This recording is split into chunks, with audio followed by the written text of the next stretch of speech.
Bonjour et bienvenue. Aujourd'hui, on s'attaque à un sujet qui, à première vue, semble tout simple, mais en réalité, c'est une des clés les plus importantes pour se connecter avec les gens en français. Comment on parle de ses loisirs? Exactement. Parce que dire j'aime lire, bon, c'est bien, mais c'est que le début d'une conversation, quoi. Et pour creuser ça, on a une pile de sources assez éclectiques, hein. Ah oui, vraiment. On a des listes de vocabulaire, très pratiques bien sûr, mais aussi des articles qui analysent l'évolution des passe-temps en France aujourd'hui. Et même des choses un peu plus techniques, sur la grammaire. Oui, pour celles et ceux qui veulent vraiment affiner leur discours. L'idée, c'est de passer de la simple description, À une véritable conversation. c'est exactement ça. La mission, c'est de transformer ce sujet en une porte d'entrée. On va extraire les pépites pour non seulement nommer ses activités, mais aussi pour exprimer ses goûts avec plus de nuances. Et comprendre ce que ça dit de la culture française. Voilà. Et même, et ça je trouve ça fascinant, voir comment nos passions peuvent devenir le moteur de notre apprentissage. D'accord. Alors, plongeons direct dans le vif du sujet. Le point de départ, c'est le mot hobby. En anglais, on dit hobby. En français, les sources proposent loisir, passe-temps. Et même hobby, mais prononcé hobby. Oui. Est-ce qu'il y a une vraie différence entre ces termes? Il y a des nuances. Loisir, c'est le terme le plus général, le plus courant. Passe-temps, j'aime bien, ça a une connotation. C'est littéralement une activité qui fait passer le temps agréablement. Oui, c'est joli, mais la distinction la plus forte qu'une de nos sources soulève, c'est celle entre loisir et passion. Un, Un loisir, c'est pour se détendre, pour le plaisir. Une passion, ça implique un tout autre niveau d'engagement. c'est-à-dire, On ne peut pas être juste un peu passionné. disons que le mot suggère une intensité beaucoup plus grande. La source va même jusqu'à rappeler l'étymologie du mot passion qui vient du latin patir, Qui veut dire souffrir ou endurer. ah oui, quand même. Ça montre bien qu'une passion, c'est quelque chose qui nous prend, qui demande du temps, de l'énergie, des efforts. C'est la différence entre jouer un peu de guitare le week-end et passer des heures chaque soir à répéter pour un concert. D'accord, je vois. Le premier est un loisir. Et le second tend clairement vers la passion. Ah oui, je vois. Cette distinction, déjà, elle change la manière dont on peut se présenter. Alors, une fois qu'on a le nom de l'activité, il faut le verbe qui va avec. Et là, les documents insistent beaucoup sur un trio. Aimer, faire et jouer. Oui, Et apparemment, on ne peut pas les utiliser n'importe comment. non. Et c'est une des premières choses qui distingue un discours naturel, d'un discours plus scolaire. Commençons par le plus simple. Les verbes de goût. Aimer, adorer. Aimer, adorer, préférer, détester. Voilà. La règle est simple. On les fait suivre soit d'un nom, J'aime le cinéma. soit d'un verbe à l'infinitif, j'adore aller au cinéma. C'est la base, c'est direct et c'est toujours correct. D'accord, ça c'est la structure de base. Mais c'est avec faire et jouer que ça devient plus subtil, non? Exactement. Le verbe faire, suivi de la préposition de, est incroyablement polyvalent. On l'utilise pour une immense majorité de sports. Comme faire du vélo? Faire de la natation, faire de l'escalade. Il s'emploie aussi pour des activités manuelles ou artistiques. Faire de la photo, faire du bricolage. Et, point intéressant, on peut aussi l'utiliser pour les instruments de musique. Faire du piano? Oui. Attendez, mais pour les instruments, je pensais qu'on utilisait toujours jouer. C'est là que la confusion commence pour moi. Et c'est une confusion tout à fait légitime. Le verbe jouer, lui, il est plus spécifique. Et c'est sa préposition qui change tout. On utilise jouer à, qui devient au ou au, pour les sports collectifs. Surtout avec une balle? Voilà, surtout avec une balle ou un ballon, et pour tous les jeux. Donc jouer au foot, jouer au tennis, jouer aux échecs, jouer aux jeux vidéo. Qui veut dire que je ne peux absolument pas dire je joue à la natation. Jamais, non. Ce serait comme dire en anglais « I play swimming ». La logique est la même. D'accord. La natation, c'est une activité, une discipline, pas un jeu contre un adversaire. On fait de la natation. En revanche, pour les instruments de musique, on utilise jouer de, Du ou de là. qui devient du ou de la, c'est ça. Donc on peut dire jouer du piano et jouer de la guitare. Alors, pour le piano, faire du piano et jouer du piano, les deux sont corrects. Comment on choisit? Les deux sont tout à fait corrects et très courants. Jouer du piano est peut-être un peu plus classique, on va dire. Ça met l'accent sur la performance, l'acte de jouer. D'accord. Faire du piano, c'est un peu plus large. Ça peut englober aussi les cours, la pratique. Je vois. Mais bon, dans une conversation de tous les jours, les deux sont vraiment interchangeables. Maîtriser cette distinction entre faire de et jouer à, c'est déjà un grand pas. Cette grammaire de base est essentielle, c'est sûr. Mais ce qui est vraiment captivant dans nos sources, c'est le panorama qu'elle brosse des loisirs en France aujourd'hui. Oui, Un des articles, qui se penche sur les années 2020, montre que ce n'est pas une liste figée. C'est un reflet de changements profonds dans la société. tout à fait. L'empreinte du numérique est massive. Le streaming musical et vidéo via des services comme Spotify ou Netflix. Ça a tout changé. Ça a complètement transformé la consommation culturelle. Les DVD, c'est devenu des objets de collection, presque. C'est vrai. Et de la même façon, la création de contenu a changé. Les blogs personnels ont laissé place aux vlogs sur YouTube et surtout au format court, instantané. Les stories sur Instagram ou TikTok. Exactement. Le smartphone est devenu la télécommande de nos loisirs. Mais ce qui est surprenant, c'est que cette digitalisation, on a l'impression qu'elle n'a pas tout balayé, hein. L'article note un retour en force très marqué du DIY, le do-it-yourself. C'est un peu un paradoxe, non? On peut le voir comme une réaction, oui, un besoin de rééquilibrage. Dans un monde de plus en plus virtuel, il y a une quête de concret, de tangible. D'accord. Le bricolage, le jardinage, la couture, la customisation de vêtements, ces activités offrent une satisfaction immédiate, manuelle. C'est une façon de se reconnecter à la matière. Et ça rejoint un peu cette valeur française de savoir se débrouiller, j'imagine. Exactement. Et côté sport, est-ce qu'on observe le même mélange de tradition et de modernité? Oui, tout à fait.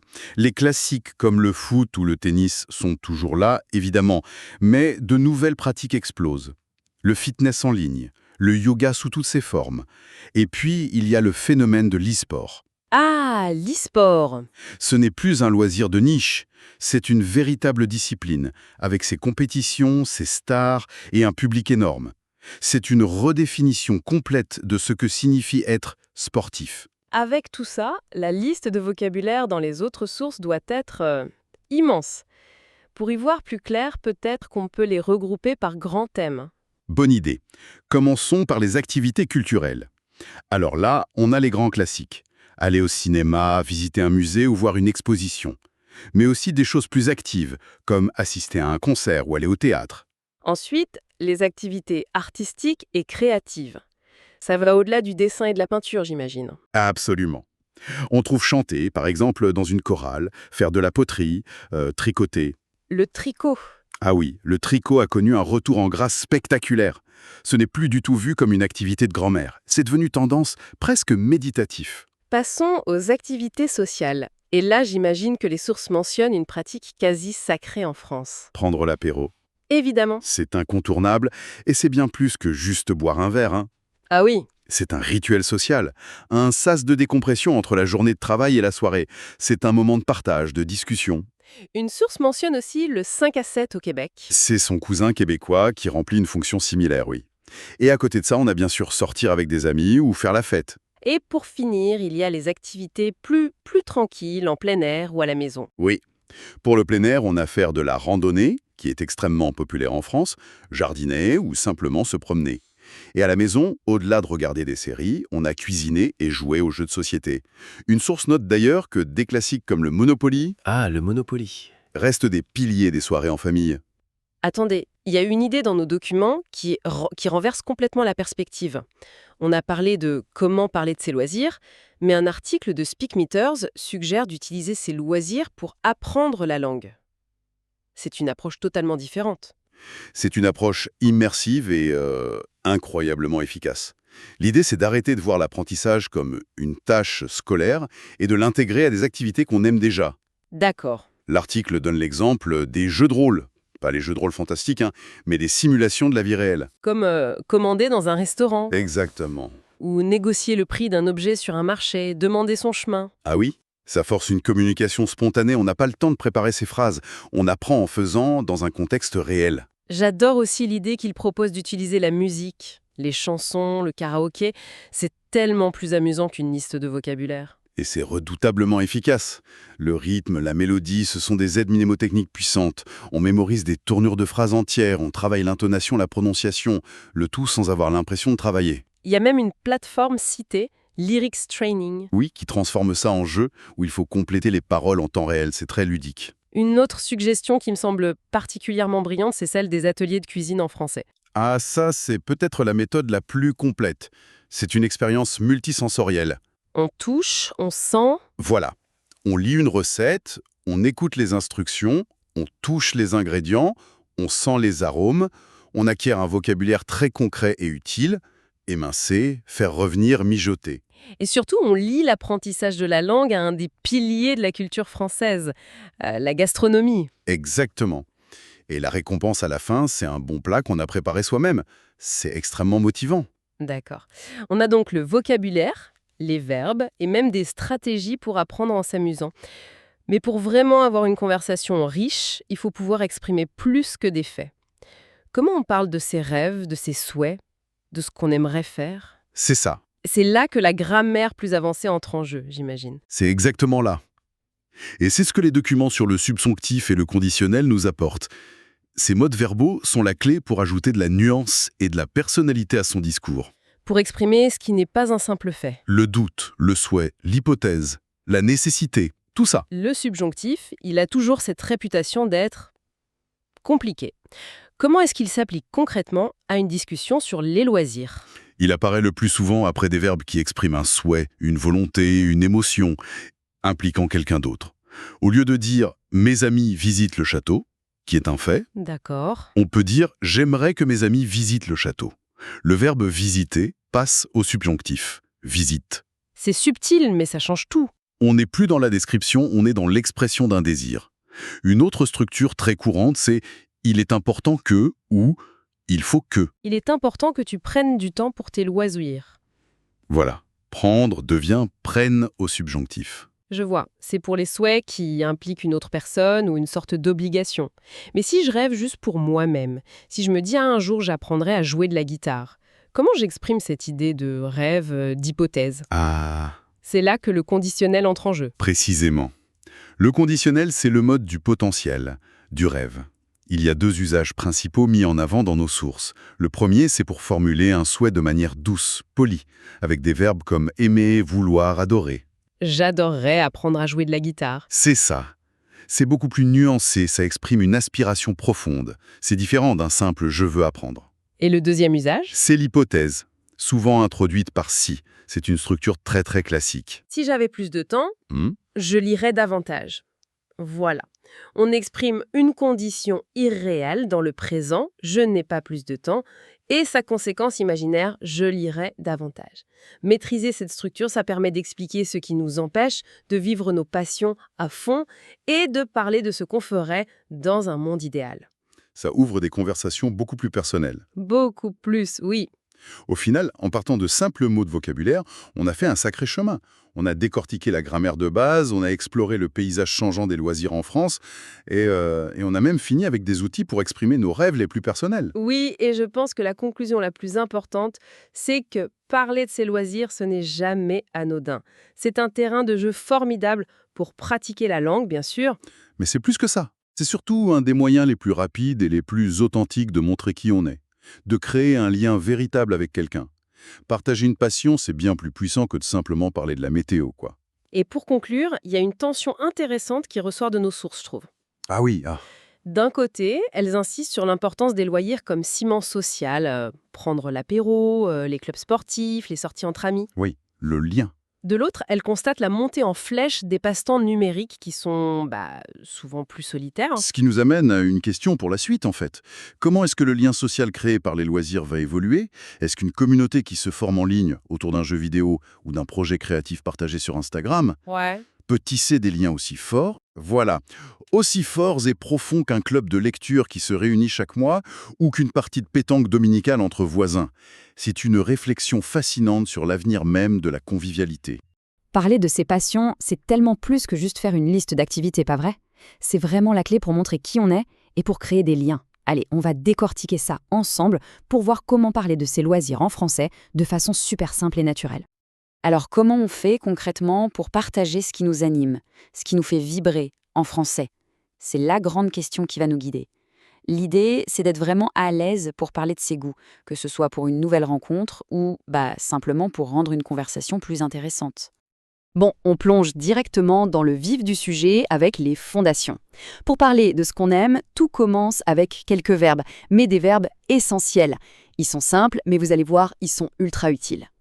On commence avec le classique, l'incontournable, j'aime. C'est l'expression la plus directe, la plus passe-partout.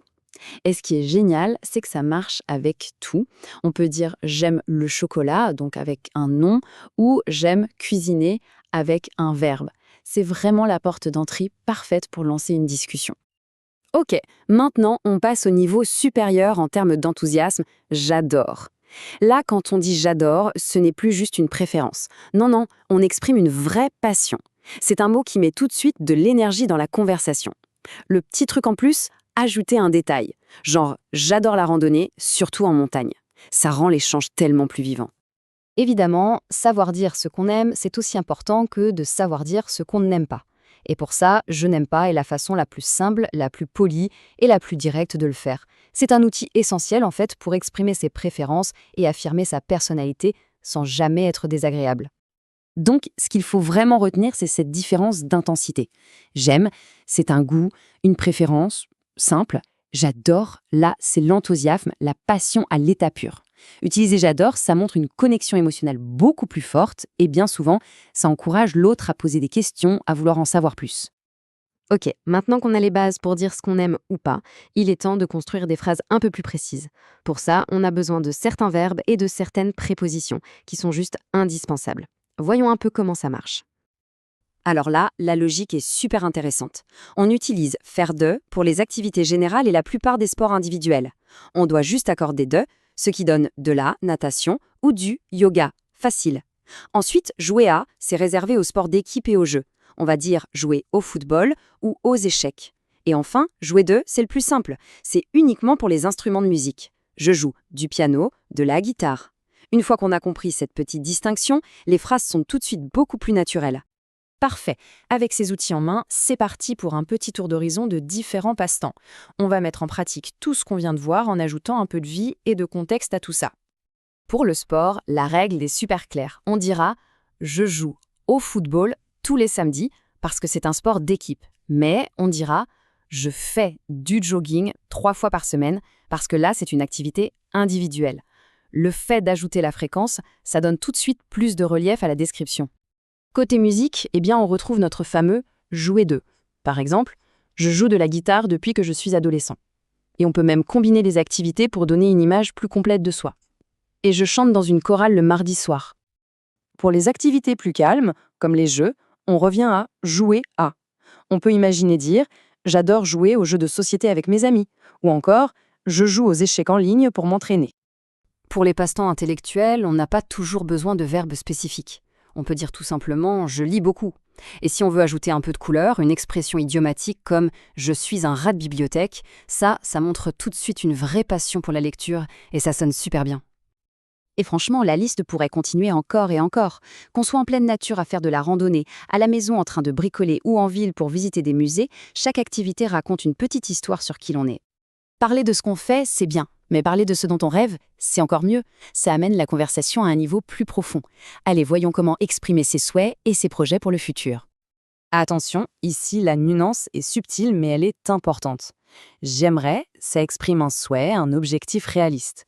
Je voudrais, c'est un peu plus direct et poli, souvent pour des plans concrets. Et j'adorerais, là c'est l'enthousiasme à l'état pur, pour un rêve qui nous tient vraiment à cœur. Et voilà, cet exemple, il est parfait pour ça. J'aimerais apprendre quelque, c'est l'expression idéale pour parler d'une nouvelle compétence qu'on a envie d'acquérir. C'est une phrase très utile, que ce soit dans une conversation entre amis ou même pour parler de ses ambitions. Bon, on a vu pas mal de choses, hein. On a exploré les bases pour exprimer ses goûts, les verbes pour décrire les activités et même les expressions pour parler de ses rêves. Maintenant, il est temps de rassembler toutes ces pièces du puzzle pour construire des conversations encore plus riches, plus personnelles. Alors pour finir, une petite question pour lancer la réflexion.